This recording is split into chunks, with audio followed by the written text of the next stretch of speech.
मी बनवणार आहे मराठवाडा स्पेशल भेळ। त्यासाठी मी मुरमुरी घेतलेली आहे। त्यामध्ये कट केलेला एक कांदा टाकत आहे। एक टमाटर आहे कट केलेलं ते टाकायचं आहे।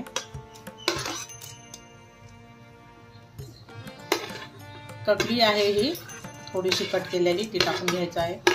एक मिरची आहे कट केलेली छोटी कट केलेली ती टाकून घ्यायचं आहे। अर्धा चम्मच नमक टाकायचं आहे। अर्धा चम्मच लाल तिखट, थोडीशी हळद, एक चम्मच तेल टाकून घ्यायचं आहे।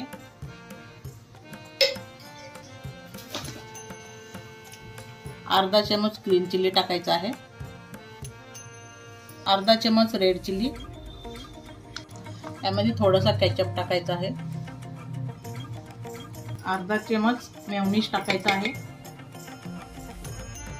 आता याला एकत्र करून घ्यायचं आहे व्यवस्थित।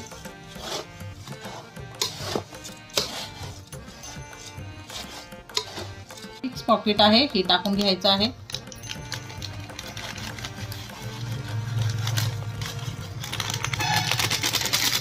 आणखी हा शेव टाकून घ्यायचा आहे।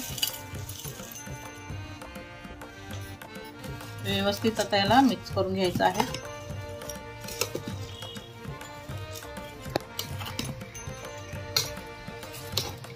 त्यामध्ये लिंबू पिळून घ्यायचा आहे। थोडासा कढीपत्ता टाकून घ्यायचा आहे। असं खाण्यासाठी भेळ रेडी आहे। एक वेळेस असं नक्कीच करून पहा। आवडले असेल तर लाईक करा, शेअर करा, कमेंट करा।